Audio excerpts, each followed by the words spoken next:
언론에서 더더욱 반대하고 얘 때문에 문제 생긴다. 6월 1일 전후로 엄청나게 이야기 많이 나온 거. 양도세 폭탄, 보유세 폭탄 못지않게, 아니 오히려 훨씬 더 엄청나게 비난을 했던 그런 정책이 있죠. 전월세 신고제입니다. 전월세 신고제를 왜 이렇게 비난을 하냐. 전월세 신고제 그냥 신고하는 거 아니에요? 이렇게만 생각할 수 있는데 이거 자체가 엄청나게 강력한 정책이다. 그러니까 뭐 신고하는 거예요. 근데 왜 세입자한테 전가된다고 하고 전세가는 계속 오른다고 하고 역효과만 난다고 하고 그럴까요? 그 내막을 자세히 봐야 되겠죠. 임대소득 증세의 서막이래요. 월세 30만원부터 신고제. 그 전에 월세 30만원 버는 사람들은 소득세 안 냈나요? 안 내서 안 낸 거예요? 아니면은 내야 되는데 숨기고 있었던 거예요? 거래절벽 심화됐대요. 다주택자 세금 강화 및 전월세 신고제 앞두고. 전월세 신고제 가뜩이나 세금 많은데 소득 노출 싫다. 세에 놓는 거 포기. 자 그러면은 다주택자니까 여러 채 다 내 집으로 살 수는 없죠. 인터넷에 떠도는 여론에 따르면은 라이트하우스는 강남에도 내 집 마련을 했지만 송파에도 올림픽 선수촌 내 집 마련을 하고 저희 과천에도 내 집 마련을 하고 용인에도 내 집 마련이 있었고 뭐 되게 많았는데 만약 이렇게 다주택자다 라고 치면은 여기 강남에 산다. 그러면 나머지 세 군데는 전입신고를 할 수가 없죠. 그렇다면은 빈집으로 두든가 세를 놓든가. 자 그렇다면 내 집 5월, 빈집 5월 세다. 혹은 마지막으로 매각의 방법이 있겠죠. 근데 내 집은 한 채밖에 안 돼요. 그럼 빈집 놓냐 세 놓냐. 소득 노출 싫으니까 소득을 없애겠다. 나는 소득세 내기 싫으니까 일 안 할 거예요. 소득세는 소득에 대해 부과하는 세금이기 때문에 절대 소득을 넘어설 수가 없죠. 빈집으로 둔다 하더라도 나가는 돈은 계속 똑같이 나가요. 보이스 안 내요? 그렇다면은 빈집으로 두는 게 더 안 좋은 선택이다. 그러면 세 놓는 걸 포기하게 되면 뭐 해야 되는 거예요?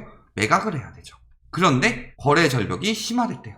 매물 잠금으로 인해서. 이 뭔 개소리야! 말 같지도 않은 소리다. 전월세 공급 위축, 세 놓는 거 포기해서 거래 절벽 심화, 매각했다고 칩시다. 매각하면은 그만큼 내 집 마련이 있다. 그렇다면은 전세나 월세 수요가 공급만큼 줄어드는 거죠. 그 다음에 전세 놓으려고 샀다, 월세 놓으려고 샀다. 그렇다면은 공급 위축이랑 전혀 관련이 없죠. 논리적으로 생각을 해보자. 얼마나 헛소리들 하고 있는지. 자 그래서 이 도대체 전월세 신고제가 뭐냐? 자세히 알아보면 뭐예요? 보증금 6천만원 초과 또는 월세 30만원 초과하는 금액에 들어가는 제도다. 30일 이내 신고해야 되고 임대인과 임차인이 공동 날인해야 하며 다 신고돼서 기록이 된다는 거죠. 과태료는 계도 기간 중에는 미신고에 따른 과태료 부과가 안 되지만 추후에는 과태료가 부과가 된다라는 거죠. 문제는 그래도 과태료 내고 말지 신고 안 하면 되는 거 아니야? 그게 임대인 입장이지만 임차인 입장에서는 그렇지 않다. 내가 왜 낼 거 다 내고 과태료까지 내야 되냐? 이런 상황이 되는 거죠.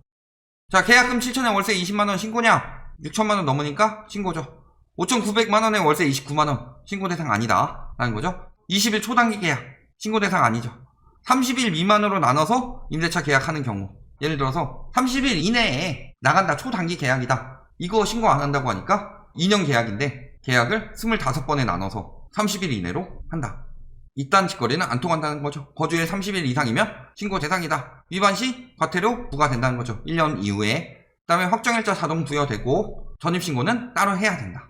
계약 갱신, 변화 있을 때 신고죠. 미뤘을 때 과태료는 차등 부과되고 가계약금 입금 기준으로 하는 거죠. 한쪽이 국가의 경우는 국가에서 알아서 신고해주고 맨날 외국인 이야기하는데 외국인 역시 마찬가지다. 신고 거부하는 경우는 할 수 있다. 주민센터 등으로 단독 가능하다. 대리인 신고도 가능하다. 뭐 이런 이야기들 있죠. 그래서 소액 단기 사각지대 세입자들은 신고만으로 법적 보호받게 해주겠다. 법적 보호가 된다는 건 무슨 소리예요? 마땅히 받아야 될 돈을 못 받는 경우를 보호해주겠다. 이거는 임대인이 불법적으로 안 돌려주는 거지 이거 가지고 재산권이니 뭐니 이야기하는 인간 있으면 탈세쟁이죠. 자 그러니까 10만원 낮춰서 계약합시다. 비웃는 꼼수 요거 걸리면 세입자한테도 피해예요. 35만원보다 10만원 낮은 가격으로 써달라는 거다. 양심상 그렇게 해서는 안 되는 게 아니라 잘못 표기하면 아까 과태료 있다고 그랬죠. 왜? 임대인만 이득이 되고 오히려 신고가 안 되면 임차인 권리는 보장하기 더 힘들어질 수도 있다. 이런 부분 생각했을 때 절대 들어주면 안 된다는 거죠. 그리고 안 했잖아요. 안 했는데 무슨 꼼수예요.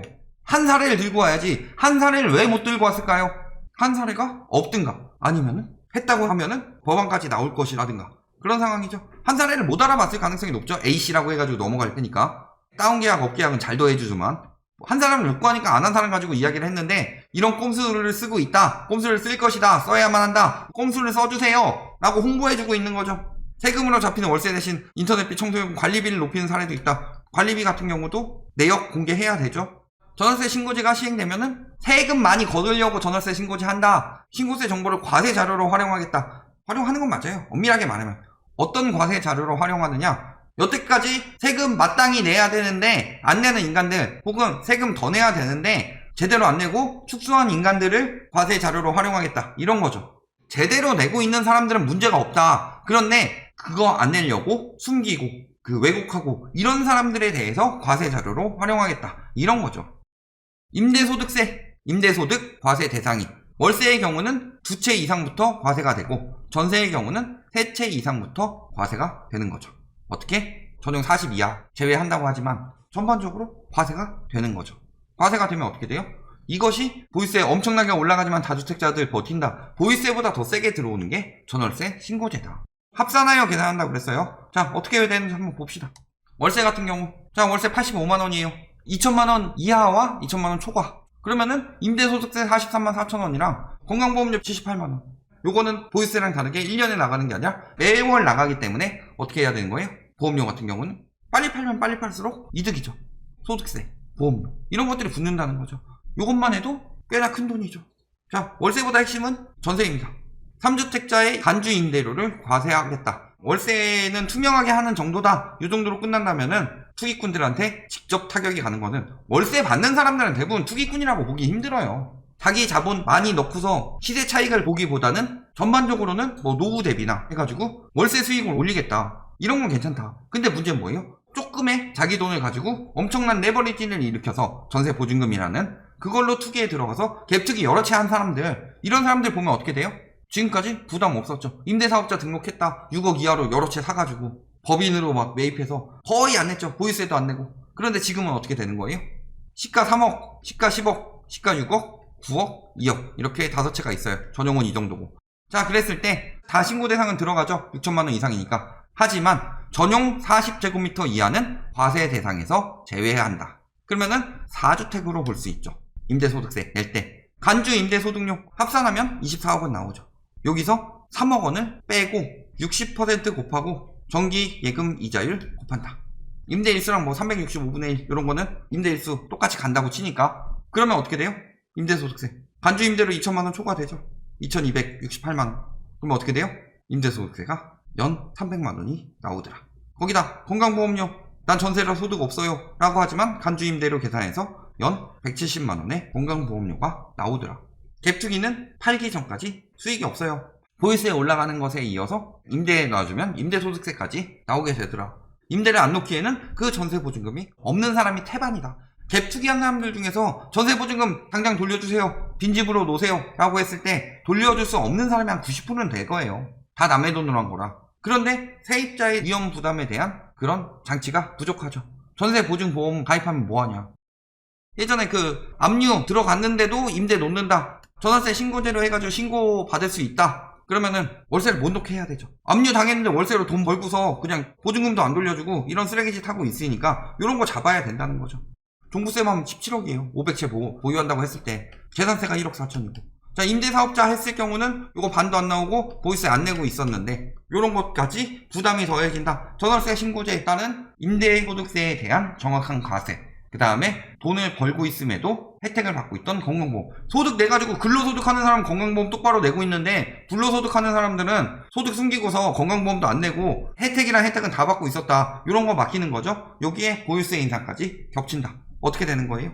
굉장히 위험해지는 거죠. 빌라원 엄청나게 막 언론 같은 데서 막 홍보해주고 있어요. 언론이 쓰레기다. 가압류 중에도 집 사들이고 있고 이런 집 하고 있는데도 홍보해주고 있어요. 문제가 크죠.